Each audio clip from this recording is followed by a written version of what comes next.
Shri V K P Mohankumar നോക്കൂ, veterinary സർജനാണ് അദ്ദേഹം.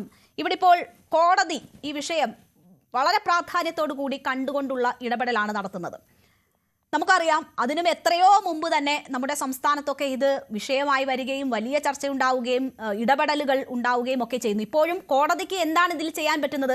സംസ്ഥാന സർക്കാരുകൾക്ക് നിർദ്ദേശങ്ങൾ നൽകുക, അത് നടപ്പാക്കാൻ പറയുക എന്നതാണ്. ഇടക്കാല ഉത്തരവിലും കോടതി അതാണ് ചെയ്തിരിക്കുന്നത്. പൊതു ഇടങ്ങളിൽ നിന്ന് ഇവറ്റകളെ മാറ്റുക എന്ന് പറയുന്നു. അപ്പോൾ കേരളം നൽകിയിരിക്കുന്ന സത്യവാങ്മൂലത്തിൽ പറയുന്നു, ഇന്ന ഇന്ന പ്രശ്നങ്ങൾ ഞങ്ങൾ നേരിടുന്നുണ്ട്, ഇതിന്റെ എണ്ണമെടുക്കാനുള്ള നടപടികൾ തുടങ്ങിയിട്ടുണ്ട് എന്ന് പറയുന്നു. ഏതെങ്കിലും തലത്തിൽ ലക്ഷ്യം കാണുന്ന നടപടികളാണോ ഇപ്പോൾ നടന്നുകൊണ്ടിരിക്കുന്നത്? താങ്കൾക്ക് എന്താണ് അതിലുള്ള പ്രതീക്ഷ? ഈ ഒരു വിഷയത്തിൽ ഞാൻ ഇന്ത്യൻ വെറ്റിനറി അസോസിയേഷനെ പ്രതിനിധീകരിക്കുന്ന ഒരു ഡോക്ടറാണ്.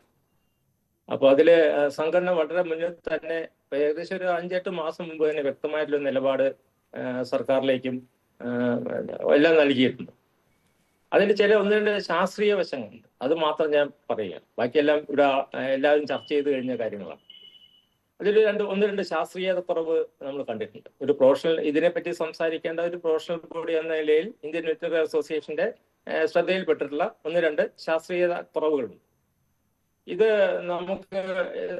ഇതൊരു ബേസിക് ആയിട്ട് നമുക്ക് ഒന്ന് അനലൈസ് ചെയ്ത് കഴിഞ്ഞാൽ നമുക്ക് 2 തരം ഡോഗ്സ് ഉണ്ട്. ഡോഗ്സ് എന്ന് പറയുന്നത് നമ്മുടെ ഒരു കമ്പാനിയനാണ്, പറയാതിരിക്കാൻ പറ്റില്ല.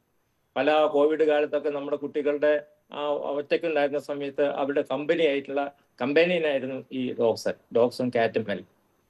അപ്പൊ അവര് നമ്മുടെ കൂടെ വളരേണ്ട ആൾക്കാരാണ്. ഒരു വെറ്റിനറിയൻ എന്ന നിലയിൽ അല്ലെങ്കിൽ വെറ്റിനറി കമ്മ്യൂണിറ്റിയെ പ്രതിനിധീകരിക്കുന്ന ഒരാളെന്ന നിലയിൽ നമുക്കിതിനെ ഒരിക്കലും വേറെ രീതിയിൽ നമുക്ക് ചിന്തിക്കാൻ പറ്റില്ല. പക്ഷെ ഇത് ഡോഗ്സിനെ മാത്രം പറ്റി പറയുകയാണെങ്കിൽ ഇത് 2 തരം ഡോഗ്സ് ഉണ്ട്. ഓൺ ഡോഗ്സും ഉണ്ട്, കമ്മ്യൂണിറ്റി ഡോഗ്സ്. അപ്പൊ ഈ ഒരു പ്രശ്നം ശരിയായ രീതിയിൽ പരിഹരിക്കപ്പെടണമെങ്കിൽ ഈ പറയുന്ന കാര്യങ്ങൾ നമ്മൾ ശ്രദ്ധിച്ചേ പറ്റും, ശാസ്ത്രീയമായി ശ്രദ്ധിച്ചേ പറ്റും. അതിലൊരു വൈകാരികതയ്ക്ക് പുറമെ ഒരു വിവേകമാണ് ഇതിൽ ആവശ്യമുള്ളത്. അപ്പൊ നമുക്കൊരു ഓൺ ഡോഗ് എന്ന് പറയുകയാണെങ്കിൽ അതിന് നേരത്തെ മേഡം പറഞ്ഞ പോലെ തെരുവിലുള്ള നായ്ക്കൾ വരുന്നത് വീടുകളിൽ നിന്നാണ്. ഓഫ് കോഴ്സ് ശരിയാണ്. അപ്പൊ അതിന് ശരിയായ രീതിയിൽ ഒരു ഓണർഷിപ്പും വാക്സിനേഷനും ലൈസൻസിങ്ങും മൈക്രോ ചിപ്പിങ്ങും എല്ലാം വേണം. പക്ഷെ ഇവര് പുറത്തേക്ക് വിടുന്നുണ്ടെങ്കിൽ അതിനെ കണ്ടുപിടിക്കാനും ഒക്കെ ഉള്ള സൗകര്യം അതിന് വേണം. അപ്പൊ ഓൺ ഡോഗിന്റെ ഒരു പ്രശ്നം നടത്തിയിരിക്കാം. രണ്ടാമതുള്ള നമ്മളെ കമ്മ്യൂണിറ്റി ഡോഗാണ്. ഇപ്പൊ സ്ട്രേ ഡോഗ് എന്നല്ല പറയാം, കമ്മ്യൂണിറ്റി ഡോഗ്. ഞങ്ങൾ അങ്ങനെ പറയാൻ താല്പര്യപ്പെടുന്നു. അപ്പൊ അതിനെ ആദ്യം നമ്മൾ ഈ കമ്മ്യൂണിറ്റി ഡോഗിനെ നമ്മൾ മിനിമൈസ് ചെയ്യണമെങ്കിൽ എന്തായാലും തെരുവിലല്ല നായ വളരുന്നത്. അത് നിസ്സംശയം പറയേണ്ട ഒരു കാര്യമാണ്. തെരുവിലല്ല വളരുന്നത്. ഇപ്പൊ നമ്മുടെ ആനിമൽസ് എല്ലാം തെരുവിലല്ല വളരുന്നത്, നമ്മുടെ വീടുകളിലല്ലേ, നമ്മുടെ കമ്പനിയനായിട്ടല്ലേ. ആ രീതിയിൽ വേണം ഇതിനെ വളരാൻ. അപ്പൊ ആദ്യം ഇതിനെ ക്യാച്ച് ചെയ്യേണ്ടിരിക്കും. ക്യാച്ച് ചെയ്യുക എന്ന് പറയുന്നത് വലിയൊരു വിഷമം പിടിച്ച കാര്യം. എന്നുവെച്ചാൽ പലപ്പോഴും ക്യാച്ച് ചെയ്യുമ്പോൾ വളരെയധികം ഡൊസൈലായിട്ടുള്ള ആനിമൽസിനെ മാത്രമേ നമുക്ക് കിട്ടുള്ളൂ. അക്രമകാരികളായിട്ടുള്ള അല്ലെങ്കിൽ കുറച്ച് വിളവന്മാരായിട്ടുള്ള ആൾക്കാരെ ഡോഗ്സിന് നമുക്ക് കിട്ടില്ല. അവര് ഓടിപ്പോകും. 1-2 ദിവസം കഴിഞ്ഞാൽ ഈ ക്യാച്ചേഴ്സിന്റെ മണം കാണുമ്പോൾ തന്നെ ഇതെല്ലാം സ്ഥലം വിടും. ആ ക്യാച്ചിങ്ങിൽ ഒരു ബുദ്ധിമുട്ട്. രണ്ടാമത്തെ ഇതിനെ ഷെൽട്ടർ ചെയ്യാം. ക്യാച്ച് ചെയ്ത് കഴിഞ്ഞാൽ പിന്നെ ഇത് നമ്മൾ ഷെൽട്ടർ ചെയ്യാൻ കേരളത്തെ പോലെയുള്ള ഒരു പോപ്പുലേഷൻ ഡെൻസിറ്റി വളരെ കൂടുതലുള്ള ഒരു സംസ്ഥാനത്ത് വളരെ ബുദ്ധിമുട്ടുള്ള കാര്യമാണ്. മിനിസ്റ്റർ പറഞ്ഞതിൽ തെറ്റ് പറയാൻ പറ്റില്ല. എന്നുവെച്ചാൽ നമ്മുടെ അടുത്തൊരു ഷെൽട്ടറിംഗ് സെന്റർ വരികയാണെങ്കിൽ നമ്മൾ ഒരിക്കലും അതിനെ ഇപ്പൊ നേരത്തെ മാഡം പോലുള്ള ഇതിനോട് സഹാനുഭൂതിയുള്ള കുറെ അനിമൽ ലവേഴ്സ് ഇതിനെ അക്സെപ്റ്റ് ചെയ്യും. അല്ലാതെ കുറെ പേര് ഇതിനെ സമ്മതിക്കില്ല. അതിന്റെ ശബ്ദവും എന്തായാലും തീർച്ചയായിട്ടും അവിടെ ഒരു ബഹളവും ശബ്ദവും ഒക്കെ ഉണ്ടാവും, ചെറിയ രീതിയിലുള്ള മണവും ഒക്കെ ഉണ്ടാവും. അപ്പൊ ഈ ഷെൽട്ടറിംഗ് എന്ന് പറയുന്ന ഒരു ബുദ്ധിമുട്ട് കേരളത്തെ പോലുള്ള ജനസാന്ദ്രത കൂടിയുള്ള ഒരു സ്ഥലത്ത് വളരെ ബുദ്ധിമുട്ടുള്ള ഒരു കാര്യം. അതാണ് രണ്ടാമത്തെ അതിലെ ക്യാച്ച് ചെയ്യണം, ഷെൽട്ടർ ചെയ്ത് കഴിഞ്ഞിട്ട് വേണം ABC എന്ന് പറയുന്ന സ്ഥാനത്തിലേക്ക് പോകാൻ. ഇതിനെപ്പറ്റി വളരെയധികം ഒരു തെറ്റിദ്ധാരണ നമ്മുടെ നാട്ടിൽ ഉണ്ട്. ABC എന്ന് പറയുന്നത് ആനിമൽ കൺട്രോളിന് അല്ലെങ്കിൽ ആനിമൽ ബർത്ത് കൺട്രോൾ എന്ന് പറയുന്ന പ്രോഗ്രാം തെരുവ് നായ പ്രശ്നത്തിനുള്ള ഏക പരിഹാരമാണെന്നുള്ള ഒരു ചിന്തയാണ് പലർക്കും ഉള്ളത്. അത് തികച്ചും തെറ്റായ ഒന്നാണെന്നുള്ളത് പറയേണ്ടി വരും. ABC എന്ന് പറയുന്നത് ABC സക്സസ് ആവണമെങ്കിൽ ഈ നായ്ക്കളുടെ പ്രജനന കാലത്ത് അത് ഇന്റൻസീവായിട്ട് ചെയ്യും. ഇപ്പൊ ചെയ്യുന്ന രീതിയിലും ചെയ്താൽ പോരാ. അതായത് ഇപ്പൊ ഒരു 100 കിലോമീറ്റർ സ്പീഡിൽ ഓടുന്ന ഒരു വണ്ടിയെ നമ്മൾ 10 കിലോമീറ്റർ വേഗതയിൽ ചേസ് ചെയ്ത് കഴിഞ്ഞാൽ നമുക്ക് അതിനെ കൂടെ എത്താൻ പറ്റും? ഇല്ല. അപ്പൊ ഇന്റൻസീവായിട്ട് ഇതിന്റെ പ്രജനന കാലത്ത് ഇത് ചെയ്യണം. അപ്പൊ അതിനിപ്പോൾ ഉള്ള നിയമങ്ങളൊന്നും പോരാ. ഇപ്പോൾ പിന്നെ AWEയുടെ നിയമപ്രകാരം ഏകദേശം 2000 സർജറി ചെയ്ത ഒരാൾക്ക് ഒരു വെറ്റിനറിയനെ ഇത് ചെയ്യാൻ പാടുള്ളൂ.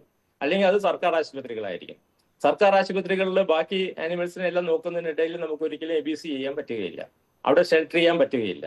അവിടെ ഷെൽട്ടർ ചെയ്ത് കഴിഞ്ഞാൽ ആ ആനിമൽസിൽ നിന്ന് ബാക്കി ആനിമൽസിനെ അസുഖം വരാനും മനുഷ്യന് പോലും അസുഖം വരാനുള്ള സാധ്യതയുണ്ട്. അപ്പൊ ഇതിന് വേറൊരു സംവിധാനം കണ്ടെത്തണം.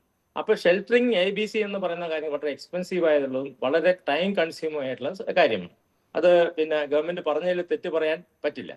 മൂന്നാമതൊരു ഓപ്ഷൻ എന്ന് പറയുന്നത് ഇപ്പൊ നമ്മൾ ക്യാച്ച് ചെയ്തു, ഷെൽട്ടർ ചെയ്തു, അതിനെ ABC ചെയ്തു, പിന്നെ അതിനെ അഡോപ്ഷനാണ്.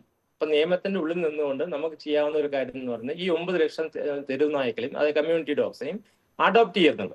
ഇപ്പൊ നേരത്തെ മാഡം തന്നെ ഏകദേശം 140ഓളം നായ്ക്കളെ അഡോപ്റ്റ് ചെയ്ത് നന്നായി നോക്കുന്നു എന്നാണ് പറയുന്നത്. ഒരാള് അഡോപ്ഷൻ തയ്യാറായി വരികയും അവിടുത്തെ ആനിമൽ ലവേഴ്സ് വരികയാണെങ്കിൽ ഇത് വളരെ വളരെ നന്നായിട്ട് ചെയ്യാവുന്ന ഒരു കാര്യമേ ഉള്ളൂ. അതാണ് ഇപ്പൊ നിയമത്തിന്റെ ഉള്ളിൽ നിന്ന് നമുക്ക് ചെയ്യാവുന്ന കാര്യങ്ങൾ. അല്ലെങ്കിൽ ഇതിന്റെ നിയമങ്ങൾ മാറി വരണം. അതിന് ആവശ്യമായുള്ള നിയമനിർമ്മാണത്തിന് കോടതി ആവശ്യപ്പെടുകയാണെങ്കിൽ സഹകരിക്കാൻ ഇന്ത്യൻ വെറ്ററിനറി അസോസിയേഷൻ തയ്യാറാണ്. എന്തായാലും പിന്നെ ഒന്ന് വാക്സിനേഷനാണ്. രണ്ടാമത്തെ ഒരു അശാസ്ത്രീയത ഞാൻ എടുത്തു കാണിച്ചത്. ആദ്യത്തെ ABC ആണ്. ABCയിൽ നമുക്ക് ഒരിക്കലും ABC കൊണ്ട് ഒരിക്കലും നമുക്ക് നമ്മുടെ ഈ സ്റ്റേ ഡോഗ് പോപ്പുലേഷൻ കൺട്രോൾ ചെയ്യാൻ നമ്മളെ കൊണ്ടാവില്ല. രണ്ടാമതൊന്ന് വാക്സിനേഷൻ. നിങ്ങൾ ഒന്ന് മനസ്സിൽ കാണും. അതായത് നമ്മളൊരു തെരുവില് ഒരു 10 നായ്ക്കളുണ്ടെന്ന് വിചാരിക്കാം. അതിനെ പുറമേ നിന്ന് വരുന്ന ഒരു സ്റ്റേ ഡോഗ് അല്ലെങ്കിൽ റാബിറ്റ് ഡോഗ് കടിച്ചു എന്ന് വിചാരിക്കുക. ഒരു കടിച്ചു. ഈ 10 നായ്ക്കൾക്കും നമ്മൾ ചെയ്യുന്നത് അതിനെ പിടിച്ച് 1-2 ഇഞ്ചക്ഷൻ കൊടുത്ത് വിടുകയാണ്. അതൊരിക്കലും സയന്റിഫിക് ആയിട്ടുള്ള ഒരു കാര്യമല്ല. ഇപ്പൊ നടന്നുകൊണ്ടിരിക്കുന്ന പ്രക്രിയ അങ്ങനെയാണ്. അത് മാറി അതിന് 0, 3, 7, 14, 28 ദിവസങ്ങളിലെ വാക്സിനേഷൻ ഇപ്പൊ നിലവിലുള്ള പ്രോട്ടോകോൾ അനുസരിച്ച് അത്തരത്തിലുള്ള വാക്സിനേഷൻ ചെയ്താൽ മാത്രമേ അത് ഇമ്മ്യൂൺ ആവുന്നു. അതിന് പകരം നമ്മൾ 1-2 വാക്സിനേഷനിൽ ഒതുക്കുകയാണ്. എന്നുവെച്ചാൽ തെരുവുള്ള നായ്ക്കളെ പിന്നെ നമുക്ക് ഐഡന്റിഫൈ ചെയ്യാൻ പറ്റുന്നില്ല. അപ്പൊ അതിലൊരു വലിയൊരു അശാസ്ത്രീയത നമ്മുടെ നാട്ടിൽ നടന്നുകൊണ്ടിരിക്കുന്നുണ്ട്. അപ്പൊ അതിൽ നിന്ന് റാബിറ്റ് ഡോഗ് വീണ്ടും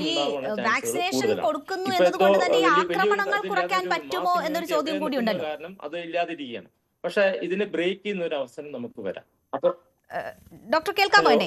കാരണം നമ്മൾ വീട്ടിൽ വളർത്തുന്ന ഡോഗ്സ് ആണെങ്കിൽ പോലും അവർക്ക് ദേഷ്യം വന്നാൽ അവ കടിക്കും, അല്ലെങ്കിൽ ഏതെങ്കിലും സമയത്ത് കടിക്കും. ദേഷ്യമോ അല്ലെങ്കിൽ അവർ ഇറിറ്റേറ്റഡ് ആവുമ്പോഴോ കടിക്കുന്ന സാഹചര്യം ഉണ്ടാകും. അപ്പോൾ വാക്സിനേറ്റ് ചെയ്ത ഡോഗുകൾ തെരുവിലുണ്ട് എങ്കിൽ പോലും ഈ ആക്രമണം കുറയില്ല എന്നൊരു സാഹചര്യമില്ലേ? അത് ABC ചെയ്താലും ആക്രമണം കുറയില്ല. CBC ചെയ്താലും ആക്രമണം കുറയുന്നില്ല. റാബിഡ് ഉണ്ടാവുന്ന ആനിമൽസിന്റെ എണ്ണം കുറയുന്നില്ല. ഇതൊന്നും കുറയുന്നില്ല. ഇതെല്ലാം കുറയണമെങ്കിൽ ഇതിന്റെ തെരുവിൽ നിന്ന് ഇവയെ വേറെ എവിടെയെങ്കിലും ഷെൽട്ടർ ചെയ്ത് മാറ്റുക തന്നെ ഇപ്പോഴത്തെ നിയമത്തിനുള്ള വഴിയുള്ളൂ. വേറെ ഒരു വഴിയില്ല. അതിന് ഷെൽട്ടറിംഗ് പോയിന്റുകൾ, അത് ഇവിടുത്തെ നമ്മുടെ ആനിമൽസിനെ സ്നേഹിക്കുന്ന എല്ലാവരും കൂടെ ഒരുമിച്ച് പ്രവർത്തിക്കേണ്ട ഒരു അവസരമാണെന്നുള്ളതാണ് എൻ്റെ ഒരു വിഷയം. എന്റേതല്ല, സംഘടന ഒരു വിഷയം. എല്ലാവരും ആനിമൽ ലവേഴ്സും നമ്മുടെ വെറ്ററിനറിയൻസും എല്ലാം കൂടെ ഒരുമിച്ച് നിന്നാൽ മാത്രമേ ഇത് ഇപ്പോഴത്തെ നിയമത്തിന്റെ ഉള്ളിൽ നിന്ന് ചെയ്യാൻ പറ്റുള്ളൂ. അല്ലെങ്കിൽ വേറെ എന്തെങ്കിലും ഓപ്ഷൻസ് നമ്മൾ കണ്ടെത്തേണ്ടിയിരിക്കും, കോടതി കണ്ടെത്തേണ്ടിയിരിക്കും. കോടതി ഒരു ഒപ്പീനിയൻ ചോദിക്കുകയാണെങ്കിൽ ഒരു സുഭാഷ് ചന്ദ്രൻ താങ്കൾ കേൾക്കുന്നുണ്ടല്ലോ അല്ലേ? കൂടുതൽ വാർത്തകൾക്ക് News 18 Keralam YouTube channel subscribe ചെയ്യുക.